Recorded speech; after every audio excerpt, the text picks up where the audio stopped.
الحمد لله نحمده ونستعينه ونستغفره ونؤمن به ونتوكل عليه ونعوذ بالله من شرور أنفسنا ومن سيئات أعمالنا من يهده الله فلا مضل له ومن يضلله فلا هادي له ونشهد أن لا إله إلا الله وحده لا شريك له ونشهد أن سيدنا محمدا عبده ورسوله صلى الله تعالى على آله وأصحابه أجمعين أما بعد قال الله تعالى في القرآن الحكيم أعوذ بالله من الشيطان الرجيم بسم الله الرحمن الرحيم إن الذين قالوا ربنا الله ثم استقاموا تتنزل عليهم الملائكة ألا تخافوا ولا تحزنوا وأبشروا بالجنة التي كنتم توعدون صدق اللہ العظیم۔ جن لوگوں نے کہا کہ اللہ ہمارا رب ہے اور اس پر ثابت قدم رہے، ان پر فرشتے نازل ہوتے ہیں جو کہتے ہیں کہ ڈرو مت اور نہ خوف کرو، اور سن لو اس جنت کی بشارت جس کا تم سے وعدہ کیا گیا ہے، خوش ہو جاؤ اس جنت کی بشارت سے جس کا تم سے وعدہ کیا گیا ہے۔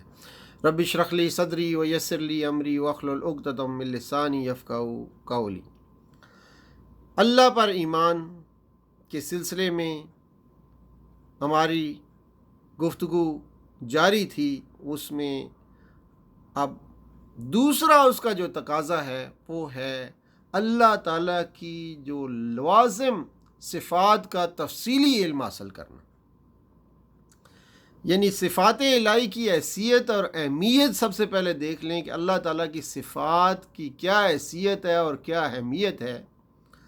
اس ضمن میں دین اور خدا پرستی کے تصور کی درستگی بڑی حد تک صفات الہی کے صحیح علم پر موقوف ہے۔ صفات الہی کی تفصیلی علم کا ماخذ صرف اور صرف قرآن اور سنت ہے۔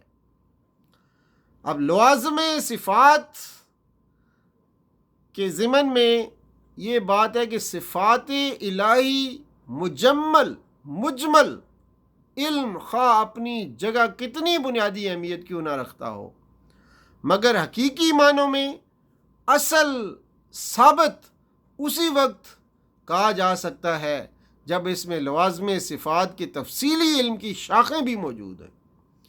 اس تفصیلی علم کے لیے انسان اپنی عقل اور اپنی اجتہاد پر ہرگز اعتماد نہیں کر سکتا، اس لیے بھی قرآن و سنت سے رجوع کرنا پڑے گا، کیونکہ انسانی عقل اس قابل قطعاً نہیں کہ صفات الہی مجمل ایمان حاصل ہو چکنے کے بعد ان کے تفصیلی تقاضوں کا ٹھیک اندازہ وہ خود ہی کر لے۔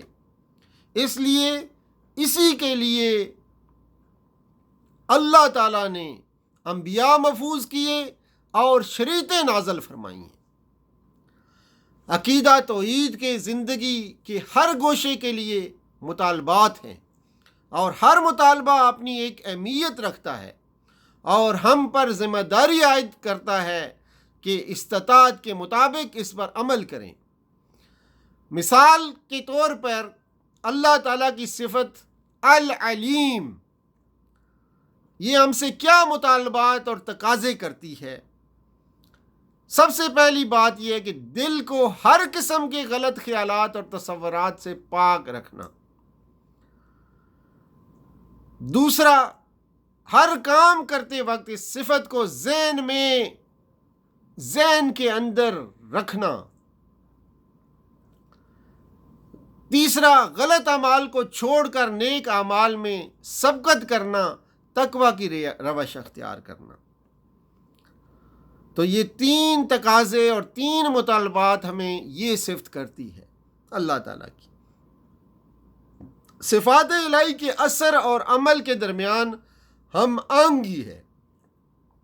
صفات الہی یعنی اللہ تعالیٰ کی صفات متعدد، یعنی صفت قدرت کی صفت، حکمت کی صفت، رحمت کی صفت، عدل کی صفت وغیرہ وغیرہ ہیں، بعض صفات منطقی امکانات کے لحاظ سے باہم مختلف ہیں، حتیٰ کہ ایک دوسرے کے مقابل ہیں۔ ان میں سے کوئی صفت ایسی نہیں جو اپنے اثر و نفاذ میں ہر قسم کی حد بندیوں سے آزاد ہو کر اپنے مقابل کی صفت کو عملاً معطل کر دے۔ مثال کے طور پر صفت جو قدرت کی صفت ہے، اللہ تعالیٰ قادر مطلق ہے۔ اللہ تعالیٰ قادر مطلق ہے۔ کسی شخص کا ہدایت پانا یا نہ پانا بالکل یا اسی کے اختیار میں ہے اور اسی کے فیصلے پر منحصر ہے۔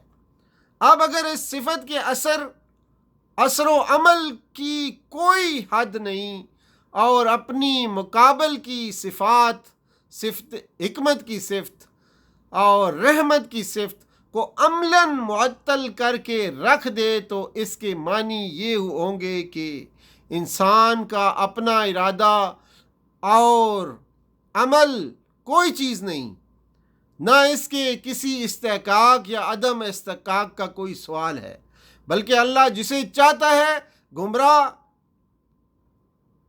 گمراہ کا گمراہ چھوڑ دیتا ہے۔ اب اگر قادر مطلق کے معنی لیے جائیں تو اس سے بعض دوسری صفات یعنی حکمت کی، عدل کی اور رحمت کی صفات کے تقاضوں کی صریح نفی لازم آئے گی۔ صفات الہی کے درمیان کام کرنے والی کا اس نازک ہم آہنگی کے صحیح شعور سے جب انسان دور ہٹ جاتا ہے تو اس کے دینی افکار میں توازن باقی نہیں رہتا۔ جب ہم صفت رحمت کا تصور کریں تو یاد رکھیں کہ اللہ تعالیٰ بے شک رحمان اور رحیم ہے اور اس کی رحمت ہی بندے کا سب سے بڑا سہارا ہے، مگر اس کے ساتھ وہ حکیم اور عادل بھی ہے، محاسب اور مجازی بھی ہے، ذو انتقام اور شدید العقاب بھی ہے۔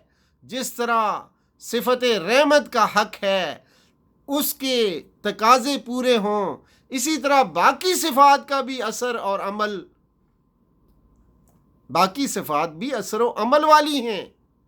ان کا بھی حق ہے کہ ان کے تقاضے بہرحال پورے ہوں۔ جس طرح صفت رحمت کا حق ہے اسی طرح اس کے تقاضے پورے ہوں۔ صفت رحمت کا غالیانہ تصور پرسش اعمال کے اندیشے کو بے جان بنا دیا کرتا ہے۔ نصارہ کا صفت رحمت کا غالیانہ تصور جو انہوں نے اس کے بارے میں تصور کیا، نصارہ نے اللہ تعالیٰ کی رحمت کا تقاضا یہاں تک قرار دیا کہ اس نے اپنے بندوں کو بدعمالیوں کی سزا سے بچانے کے لیے اپنے بیٹے کو دنیا میں سولی دلا دی۔ تو یہ نصارہ کا یہ عقیدہ اور رحمت کی صفت کو اتنا انہوں نے بڑھا چڑھا کے ہمارے سامنے رکھا کہ یہ یہاں تک وہ عقیدہ انہوں نے بنا لیا اپنا۔ اب یہ کہ مرجیہ کا صفت رحمت کا غالی تصور، مرجیہ نے اللہ تعالیٰ کے رحیم ہونے کے یہ معنی بتائے ہیں کہ وہ ہر شخص کو بخش دینے کے لیے بیتاب ہے۔ جو صرف زبان سے کلمہ شہادت پڑھ دے، بے عملی کا وہ قطعاً کوئی نوٹس نہ لے گا۔ تو ان چیزوں سے بھی ہمیں آگاہ رہنا ہے، اور ایک صفت جو تقاضا رکھتی ہے اللہ تعالیٰ کی، اسی طرح اللہ تعالیٰ کی دوسری صفت بھی اسی طرح کے تقاضے رکھتی ہے، تو ان سب کا ہمیں خیال رکھنا ہے۔ اب تیسری بات جو اللہ پر ایمان کے سلسلے میں اہم ہے وہ ہے دائمی ذکر۔ شعوری ایمان کا اصول اور لوازم صفات کا تفصیلی علم دونوں کوششیں بیداری ایمان کی محض ابتدائی تدبیریں ہیں۔ اس لیے اگر کوئی شخص انہی پر اپنی کوششوں کو ختم کر دے تو بالکل ایسا ہی ہوگا گویا وہ گھر بنانے چلا تھا کہ اس میں آرام سے رہ سکے گا، لیکن دیواریں چن لینے کے بعد ہاتھ روک لیا۔ یعنی ذات باری تعالیٰ کی ہستی اور اس کی صفات کا علم اپنی نوعیت میں منفرد ہے۔ وہ اس طرح کا نقطہ نہیں جس کے پا لینے کے بعد ذہن کو بے فکر، فارغ اور یکسو سمجھ لیا جائے، بلکہ یہ ایسا نقطہ ہے جس کو انسان اپنے ذکر فکر کا مرکز بنا لے اور مجسم حقیقت کی شکل میں ہر وقت نگاہوں کے سامنے موجود رہے۔ انسان خواہ کسی حال میں کسی جگہ ہو اس کی یاد سے غافل نہ ہو۔ چنانچہ فرمایا الذین یذکرون اللہ قیاما وقعودا وعلی جنوبہم، سورہ آل عمران کی آیت 191 نمبر ہے، جو اٹھتے بیٹھتے لیٹتے ہر حال میں اللہ کو یاد کرتے ہیں، حتی الامکان ہر وقت اللہ کا ذکر کیا جائے، ایسا ذکر جو فکر کے ساتھ ہو اور جس کے الفاظ اور آداب سب کے سب نبی صلی اللہ علیہ وسلم کے اقوال اور افعال سے لیے گئے ہوں۔ یہ تیسرا تقاضا، اور چوتھا تقاضا ہے محبت الہی، اللہ تعالیٰ کی محبت اور پورے ذوق اور شوق کے ساتھ اس کی رضا جوئی مومن کی امتیازی علامت ہے۔ مومن ہر شے سے زیادہ اللہ تعالیٰ سے محبت کرتا ہے۔ ارشاد ربانی ہے والذین آمنوا اشد حبا للہ، سورہ بقرہ کی آیت 165۔ حالانکہ ایمان رکھنے والے لوگ سب سے بڑھ کر اللہ کو محبوب رکھتے ہیں۔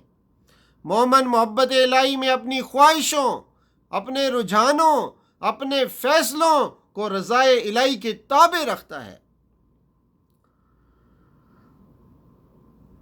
سورہ نساء کی آیت نمبر 65 میں آتا ہے کہ نہیں اے محمد صلی اللہ علیہ وآلہ وسلم، تمہارے رب کی قسم یہ کبھی مومن نہیں ہو سکتے جب تک کہ اپنے باہمی اختلافات میں یہ تم کو فیصلہ کرنے والا یعنی جج نہ مان لیں، پھر جو کچھ تم فیصلہ کرو اس پر اپنے دلوں میں بھی کوئی تنگی محسوس نہ کریں، بلکہ رسول صلی اللہ علیہ وسلم کے فیصلے کو سر بسرے تسلیم کر لیں۔ دین توحید کو محض عقلی نقطے بیان کرنے والوں اور اللہ تعالیٰ کے قائل فلسفیوں کی ضرورت نہیں، بلکہ ایسے مومن جو اللہ سے محبت رکھتے ہوں اور اپنی مرضی کو اللہ کی رضا کے تابع کرنے والے ہوں۔ چنانچہ فرمایا اے لوگو جو ایمان لائے ہو، اگر تم میں سے کوئی اپنے دین سے پھرتا ہے تو پھر جائے، اللہ اور بہت سے لوگ ایسے پیدا کر دے گا جو اللہ کو محبوب ہوں گے اور اللہ ان کو محبوب ہوگا، جو مومنوں پر نرم اور کفار پر سخت ہوں گے، جو اللہ کی راہ میں جد و جہد کریں گے اور کسی ملامت کرنے والے کی ملامت سے نہ ڈریں گے۔ سورہ المائدہ کی آیت نمبر 54 میں یہ ارشاد ہوا ہے۔ اللہ تعالیٰ اور رسول صلی اللہ علیہ وسلم سے مطلوبہ معیار محبت کے بارے میں چند معروضات آپ کے سامنے پیش کروں گا کہ بخاری اور مسلم کی ایک حدیث ہے، فرمایا لا یؤمن احدکم حتی یکون اللہ ورسولہ احب الیہ مما سواہما، یعنی تم میں سے کوئی صحیح معنوں میں مومن نہیں ہو سکتا جب تک اللہ اور رسول اس سے ہر شے سے زیادہ محبوب نہ ہو جائیں۔ حقیقی مومن کے لیے اللہ تعالیٰ کا سب سے زیادہ محبوب ہونے کے دو اہم اسباب ہیں۔ پہلا اسباب اللہ تعالیٰ منعم ہے، یعنی کہ اگر تم اللہ کی نعمتوں کا شمار کرنا چاہو تو نہیں کر سکتے، اور دوسرا بندگی کے عہد، یعنی کہ بندگی یہ رب کا تقاضا ہے۔ بندگی کے عہد کو وہی شخص اٹھا سکتا ہے جس میں محبت الہی کا جوہر موجود ہو۔ اللہ پر ایمان باللہ، استدلال الی العلم کے نچلے زینوں سے اٹھا کر محبت کے مقام بلند تک پہنچا دینے کی تدابیر کرتا ہے، یعنی دین اور دینی رہنمائی کے یہ سرچشمے جس چیز کو محبت الہی کا ذریعہ قرار دیتے ہیں وہ اللہ تعالیٰ کی صفات کا تفکر اور ان کے عملی فیضان کا تذکرہ ہے۔ ان میں سے خاص کر اس کی صفت رحمت کا تفکر اور تذکر ہے، کیونکہ نفسانی طور پر محبت کا جو رشتہ ہم اور شفقت سے محبت کا رشتہ شفقت سے ہے، رحم اور شفقت سے ہے، وہ کسی اور چیز سے نہیں ہے۔ اب صفات الہی پر تفکر اور ان کے عملی فیضان کے تذکرہ کی چند اہم اور نمایاں شکلیں کیا ہو سکتی ہیں، اس بارے میں معروضات سنیے کہ اللہ تعالیٰ کے فضل و کرم کی ہر طرف پھیلی ہوئی نشانیوں پر جب نگاہیں پڑیں تو غفلت اور بے حسی کے ساتھ نہ پڑیں، بلکہ حق شناسی اور عبرت پذیری کے ذوق کے ساتھ پڑھیں، تاکہ جب لوٹیں تو ان سے حمد و شکر کا احساس ٹپک رہا ہو۔ دوسرا یہ کہ قرآن مجید کی ان آیتوں کو تدبر اور حضور قلب کے ساتھ بار بار پڑھا جائے جن میں اللہ تعالیٰ کی رحمتوں کے مختلف پہلوؤں کا ذکر کیا گیا ہے، اور انسان کو اپنی نعمتیں گن گن کر یاد دلائی جائیں، اور پھر اللہ تعالیٰ کی بخشی ہوئی نعمتوں کو جب استعمال کیا جائے تو سچے دل سے اس کا شکر ادا کیا جائے۔ اس شکر کا مفصل طریقہ سنت رسول صلی اللہ علیہ وسلم سے لیا جائے، اور پھر اللہ تعالیٰ کے لا شریک کمالوں، بے پایا عظمتوں اور اس کی بے نہایت خوبیوں کا جس حد تک بھی ذہن میں تصور کر سکے اس حد تک اس تصور کو ذہن میں بار بار لایا جائے، اور پھر اپنے فقر کا گہرا احساس رکھا جائے، اور اللہ تعالیٰ کی رضاکیت پر ہر وقت نظر جمی رہے، اور پھر یہ کہ اللہ تعالیٰ کو کثرت سے یاد کیا جائے، کیونکہ کسی چیز کی کثرت یاد جس طرح اس کے محبوب ہونے کا ثبوت ہے، اسی طرح اس کی محبت بڑھتے رہنے کا بھی زیادہ ذریعہ بھی ہے، اور یاد الہی کی مکمل ترین شکل نماز ہے۔ اب یہ کہ دنیا پرستی سے بچنے کی چند تدابیر آپ کے سامنے رکھتے ہیں۔ دنیا پرستی کے مہلک جراثیم سے اپنے آپ کو بچانے کی ہر تدبیر کرنی چاہیے، کیونکہ اللہ تعالیٰ کی محبت اور دنیا کی محبت میں فطری تضاد ہے۔ یقیناً انسان دنیا کی طرف جھکا رہتا ہے، اللہ تعالیٰ کی محبت کے دروازے اتنے ہی بند رہتے ہیں، اس لیے چند تدابیر اگر اختیار کی جا سکیں تو اللہ کی محبت بڑھے گی اور دنیا پرستی کم ہوگی۔ پہلی بات مضبوط قوت ارادی ہونی چاہیے۔ دوسری بات دنیا کی بے ثباتی کا یقین ہونا چاہیے کہ یہ دنیا ختم ہو جانے والی ہے، اور تیسری بات اٹل حقیقت کے ہر متنفس کی طرح میں نے بھی مرنا ہے موت کو یاد کرنا چاہیے۔ چوتھی بات اللہ تعالیٰ کی دی ہوئی نعمتوں کی قدر پہچاننا چاہیے اور اس پر قناعت کرنا چاہیے۔ اس سلسلے میں حدیث کا یہ سنہری اصول یاد رکھیں کہ مسلم کی حدیث میں آیا کہ جی اس مقصد کے لیے اللہ تعالیٰ کی بخشی ہوئی نعمت کی تحقیر نہ کر جاؤ، یہی سب سے مناسب طریقہ اور کامیاب تدبیر ہے۔ محبت الہی کی کیفیت اور کمیت کا اندازہ کس طرح لگایا جائے؟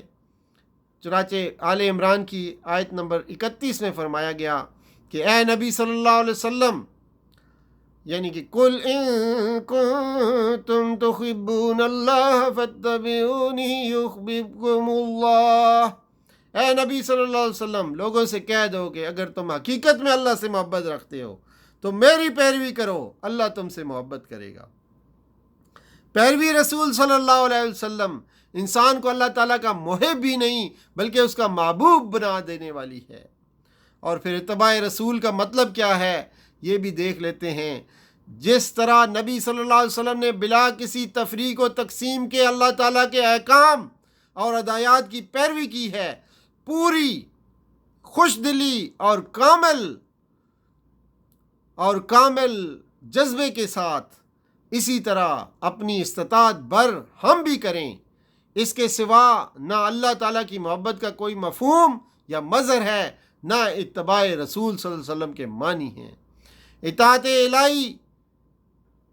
الہی محبت الہی کے برابر ہے۔ جتنی اطاعت کرتے جائیں گے اتنی محبت الہی آتی جائے گی، اللہ تعالیٰ کی محبت آتی جائے گی۔ غرض محبت الہی کی کسوٹی صرف کتاب و سنت کا پورا اتباع ہے۔ اس کسوٹی پر اپنے آپ کو کستے رہنا محض ایک بہتر کام نہیں بلکہ انتہائی ضروری کام ہے۔ تو یہ تھیں چند معروضات ایمان باللہ کے سلسلے میں، اللہ پر ایمان اور اس کے مختلف تقاضوں کے سلسلے میں۔ اسی پہ اکتفا کرتے ہیں۔ وآخر دعوانا الحمدللہ رب العالمین۔